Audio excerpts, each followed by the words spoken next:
Hai guys, selamat datang di channel saya. Hari ini saya ingin membahas tentang berita-berita yang lagi viral di luar sana.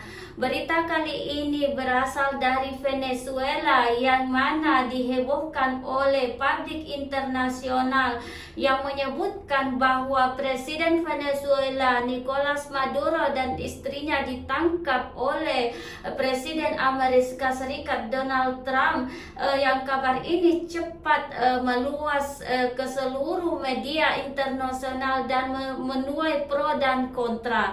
Tapi sampai saat ini belum ada konfirmasi dari negara Venezuela maupun dari Amerika Serikat. Jadi kita jangan terlalu terprovokasi karena belum ada konfirmasi dari dua negara. Kita lihat dulu cuplikan videonya. Guys, yang belum subscribe silahkan subscribe. Kita lihat dulu video ini. Presidennya ditangkap, kenapa rakyatnya malah pada seneng? Bayangin guys, seorang presiden ditangkap dan banyak rakyatnya malah pada seneng. Enggak, ini bukan drama, ini beneran kejadian di Venezuela.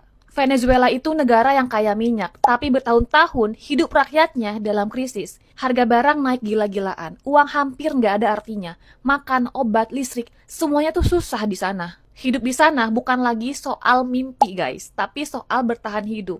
Buat banyak orang, Maduro udah bukan lagi pemimpin. Dia simbol kekuasaan yang gak pernah mau lepas. Waktu dia dipilih juga dipertanyakan. Dan elit yang tetap enak di saat rakyatnya hidup dalam kesusahan. Jadi ya waktu dia ditangkap, sebagian orang rasa ya emang udah seharusnya. Tapi ya jangan salah juga guys, Amerika enggak bergerak karena kasihan atau iba sama rakyat Venezuela. Mereka bergerak karena Venezuela itu penting, minyak, pengaruh, dan posisi strategis.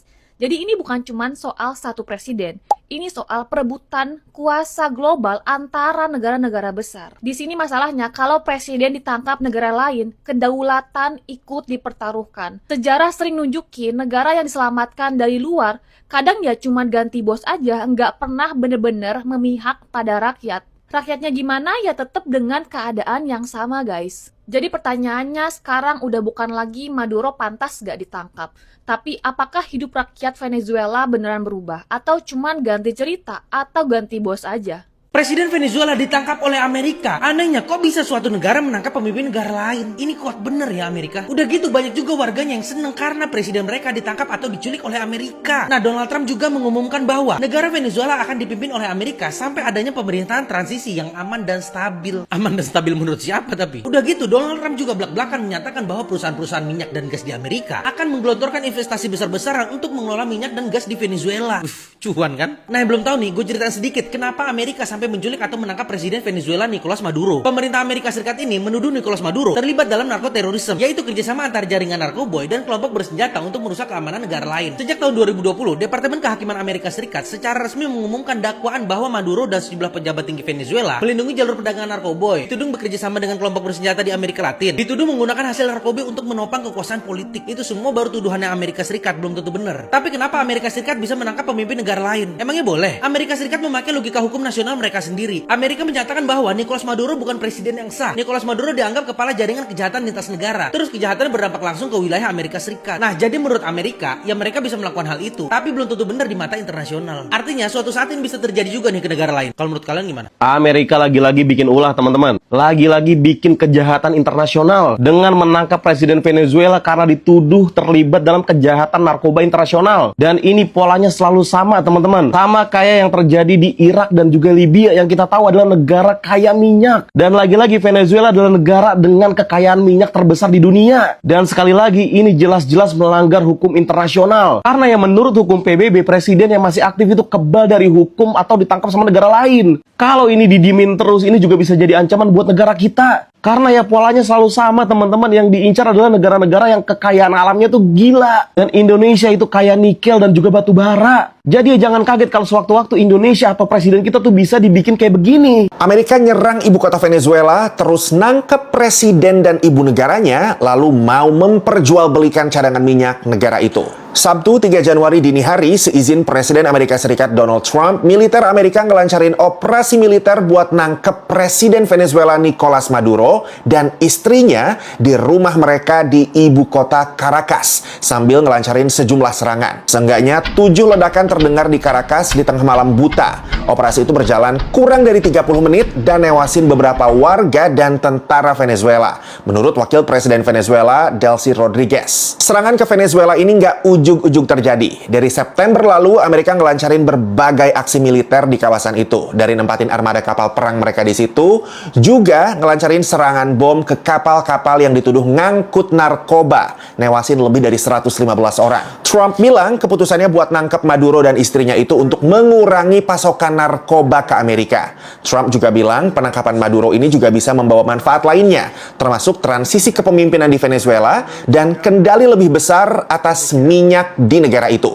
Trump bilang Amerika bakal memerintah Venezuela untuk sementara ini. Walaupun sejauh ini belum ada tanda-tanda kayak gitu. Karena saat ini Wapres Venezuela yang kelihatannya ngambil alih kepemimpinan setelah Maduro ditangkap. Siapa Maduro? Maduro sendiri adalah pemimpin Venezuela yang dikenal otoriter. Kemenangannya dalam Pilpres Venezuela tahun 2024 lalu dipertanyakan banyak pihak. Karena banyaknya bukti yang menunjukkan hasil yang sebaliknya menurut pengamatan pihak oposisi dan berbagai kelompok demokrasi internasional. Kalau kamu tahu, pemenang hadiah Nobel Perdamaian kemarin, Maria Corina Machado, dia salah satu oposisi yang menentang kepemimpinan Maduro. Maduro dan istrinya sekarang dibawa ke New York. Mereka bakal diadili Amerika di sana. Maduro didakwa dengan sejumlah pasal, termasuk dakwaan konspirasi narkoterorisme, di mana Maduro bersama beberapa pejabat tinggi Venezuela lainnya dan organisasi kriminal dituduh bersekongkol dalam perdagangan narkoba berskala besar dan sengaja memasok kokain ke Amerika. FYI, serangan Amerika ke Venezuela ini dilakuin Trump tanpa sepersetujuan Kongres Amerika.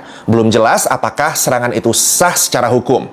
Tapi beberapa pakar bilang serangan itu melanggar hukum internasional. Reaksi dunia internasional macam-macam. Ada yang ngecam, ada yang dukung, ada juga yang berhati-hati ngasih komentar. Sekjen PBB Antonio Guterres bilang serangan ini bakal jadi presiden yang berbahaya ke depannya. Beberapa pakar khawatir kalau Amerika bisa nangkap pemimpin negara lain di negara mereka sendiri, bukan nggak mungkin ada negara yang jadi terinspirasi. Follow dan subscribe Rifan Updates buat berita yang gampang dicerna. Amerika Serikat resmi mengambil alih Venezuela. Maduro captured. Tapi yang bikin gila bukan politiknya. Ini soal duit. Trump baru aja nemuin infinite money glitch di dunia nyata. Kita ngomongin pengambil alihan aset senilai 17 triliun dolar dalam waktu kurang dari 24 jam. Let's break it down. Coba hitung ya, Venezuela itu punya 303 miliar barrel minyak. Itu cadangan terbesar di planet bumi, lebih gede dari Arab Saudi. Dengan harga minyak sekarang, nilai aset itu sekitar 17,3 triliun dolar. Amerika bilang mereka bakal memperbaiki infrastruktur Venezuela. Dan perusahaan minyak US kayak Chevron itu bakal di-reimburse, alias diganti duitnya pakai minyak itu. Bahasa simpelnya, Amerika pegang kendalinya. Amerika dapat minyaknya, dan Venezuela yang bayar tagihannya. Sovereign mortgage level dewa. Nah, ini bagian paling serunya. Siapa yang paling rek, aka rugi bandar? China dan Rusia. China itu udah ngutangin Venezuela lebih dari 60 miliar dolar. Dan bayarnya harus pakai minyak. Sekarang minyaknya dipegang Paman Sam. Beijing langsung teriak, bilang ini adalah pembajakan internasional dan pencurian terang-terangan. Jalur suplai energi mereka diputus total. Rusia sama aja. Moskow baru aja kehilangan satu-satunya bestie mereka di benua Amerika. Putin mengutuk keras ini sebagai agresi bersenjata. Tapi ya nasi udah menjadi bubur. Amerika baru aja nge-liquidate posisi geopolitik dua rival terbesarnya dalam satu malam. Dan jangan lupa side quest-nya ya, emas. Venezuela punya 161 ton emas di brankas bank sentralnya. Nilainya 22 miliar dolar. Itu belum termasuk tambang emas ilegal di hutan yang selama ini dikuasai geng. Sekarang, itu semua jadi aset strategis di bawah pengawasan Amerika. Jadi, dalam satu langkah skakmat, Amerika dapat minyak, emas, dan nendang China, Rusia keluar dari permainan. Pasar minyak bakal buka hari Minggu jam 6 sore waktu New York. Senin pagi waktu kita lah ya kira-kira. Siap-siap volatilitas gila. Bukan cuma minyak, tapi juga gold dan mungkin Bitcoin. Karena mereka juga kan biasanya digadang-gadang sebagai safe haven. Dunia baru aja berubah drastis. Pertanyaannya, kalian mau jadi penonton atau mau cuan dari volatilitas ini? Komen di bawah ya, menurut kalian China bakal diam aja atau balas dendam lewat ekonomi? Stay sharp, stay liquid, jangan lupa like dan share buat update berikutnya. Ciao. Kenapa warga Venezuela senang dengan penangkapan Maduro, sementara para aktivis di dunia justru mengecamnya?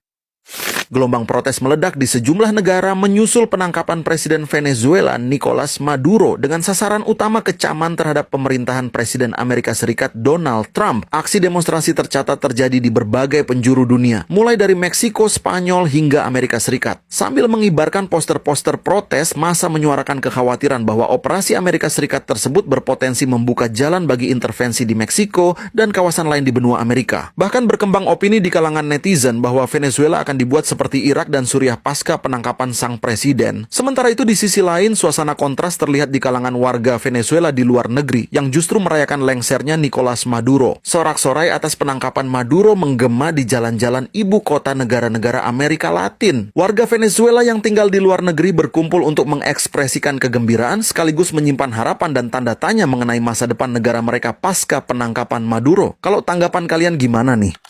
Demikian informasi yang sedang berkembang dan menjadi perbincangan dunia hari ini. Tetapi mari kita dihimbau agar masyarakat tetap dan tidak terpancing dengan informasi-informasi yang belum ada klarifikasi dari Amerika Serikat maupun Venezuela. Jadi mari kita pantau terus informasinya dan kita ikuti terus informasinya apakah benar ini benar atau tidak yang terjadi. Sampai di sini dulu guys video yang saya buat, mudah-mudahan ada manfaatnya. Yang belum subscribe silahkan subscribe, jangan lupa komen kalau ada yang perlu dan juga share dan like. Terima kasih.